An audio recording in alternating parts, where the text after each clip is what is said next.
Hello. Hello. হ্যাঁ, advocate Majnu Laskar বলছেন? হ্যাঁ বলছি। আমি বাংলা নিউজ ৩৬৫ থেকে মোহাম্মদ আলী বলছিলাম।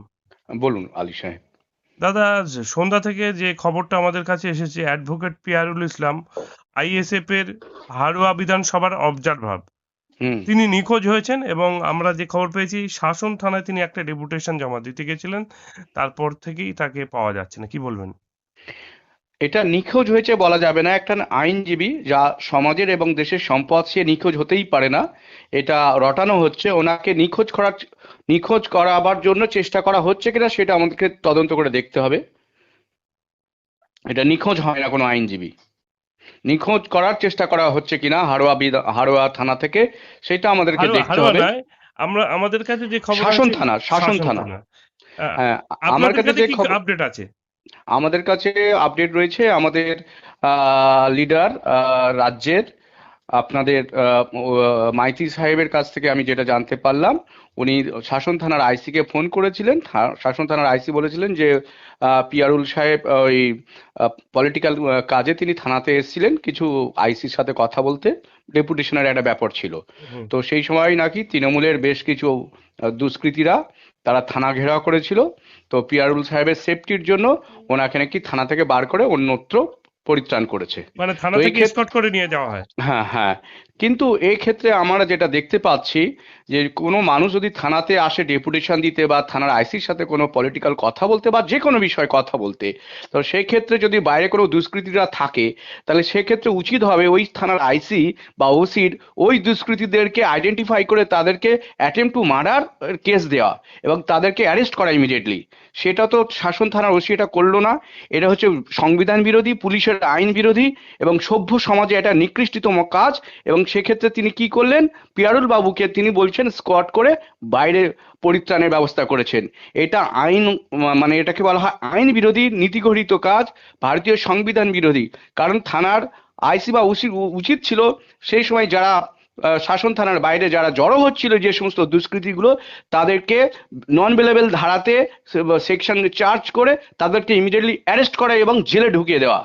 আজকে এটা বেশি দিন চলবে না। আপনি জানেন রাতের পর ভোর হয়, দিন আসে। তো তৃণমূল এখন যে রাতের সন্ত্রাস চালাচ্ছে, সকালে হবে নওশাদ সিদ্দিকীর নেতৃত্বে। আগামী দিনে বাংলার মানুষ ভোট দেখবে।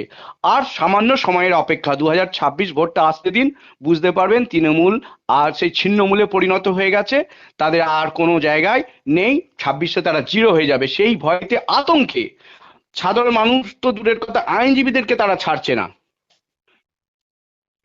একজন আইনজীবী, সেটাই একটা প্রশ্ন চিহ্ন যে সাধারণ মানুষের সেফটি তাহলে কোথায়? একজন আইনজীবী যেখানে তাকে নিখোঁজ বা খুঁজে পাওয়া যাচ্ছে না, পুলিশের স্কটে। সমাজের সব থেকে বড় বন্ধু হচ্ছে একজন আইনজীবী। আপনারা জানেন ব্রিটিশ পিরিয়ডে সাধারণ মানুষকে যখন যারা বিপ্লবী ছিলেন, দেশকে স্বাধীনতার জন্য লড়াই করেছিলেন, তাদেরকে ইংরেজরা, ইংরেজি পুলিশরা তাদেরকে কেস দিত। তা তাদেরকে ন্যায় অন্যায়ের জন্য আইনজীবীরা তাদের জন্য কেস লড়তো। আইনজীবীদের কোনোদিন কোনো অ্যারেস্ট করা হয়নি। একবার গান্ধীজিকে অ্যারেস্ট করা হয়েছিল, সে অন্য কারণে, তার জন্য ব্রিটিশ সরকার ক্ষমাও চেয়েছিল। আজকে দেখুন, বর্তমানে যে পশ্চিমবঙ্গে যে মুসলিমদের উপর, আদিবাসীদের উপর, যে শিডিউল কাস্টদের উপর যাদের তাদের নেতা হতে দিতে চাইছে না, আজকের মমতা ব্যানার্জি বলুন আর শুভেন্দু অধিকারী বলুন, এরা তো ব্রাহ্মণ সম্প্রদায়ের মানুষ। এরা তো বিদেশি, এদেরকে জিন ভারতবর্ষে আর্যরা এসছে। আপনারা জানেন ইতিহাসে যারা পড়েছি, আচ্ছা, আচ্ছা, ভারতবর্ষে আমরা আমরা আর্যরা আমরা এসছে। আমরা ও আমার বিষয়টা বলে দিচ্ছি, আমরা ও আর্যরা বাইরে, বিষয়টা আমরা ও না না বিষয়টা আমি পরে বলছি, যাচ্ছি। এটা এদেরকে লিঙ্ক, এইটা না জানলে আপনারা ধরতে পারবেন না। তৃণমূল যেটা করছে, বিজেপিও সেটা করছে। কেন করছে তার ভিত্তিটা আপনাকে না বলে ধরতে পারবেন না। আচ্ছা, আচ্ছা, ওটা আমরা পরে আসবো। আচ্ছা, আমরা দেখছি। হ্যাঁ, তাহলে আমরা আপনার জানতে হবে তৃণমূল আচ্ছা, যে সেটা, কাজটা করছে, আচ্ছা, সেটা বিজেপিও সেটা সেই কাজটা একই করছে। যার আচ্ছা। ফলে আজকের ওয়েস্ট বেঙ্গলে কেন অপোজিশন নেই, স্ট্রং অপোজিশন নেই?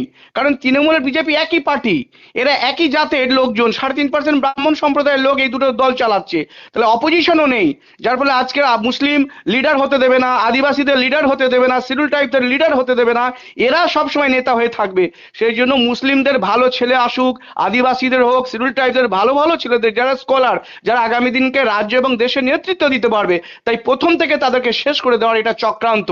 এটা আমি তীব্র ঘৃণা জানাচ্ছি মমতা সরকারকে। মমতা ব্যানার্জি যেহেতু আমাদের রাজ্যের মুখ্যমন্ত্রী, তাকে আমরা ঘৃণা পোষণ করছি। কেন তিনি এই মুসলিম দরদি? আসলে মমতা ব্যানার্জি তলে তলে মুসলিমদের যারা লিডার আগামী দিনে রাজ্য এবং দেশ চালাবার নেতৃত্ব রাখে, ক্ষমতা রাখে, তাদেরকে উৎপাটন করার চেষ্টা করছে পুলিশ দিয়ে। আমরা দেখছি গতকালকে রক্তদান শিবিরকে কেন্দ্র করে ভাঙড়ে উত্তেজনা হয়, আবার আজ পিয়ারুল ইসলামের উপর আক্রমণ, তিনি এখন নিখোঁজ হয়েছে কি পুলিশ এসকর্টে সেটা কিন্তু এখনো ধোঁয়াশা আছে।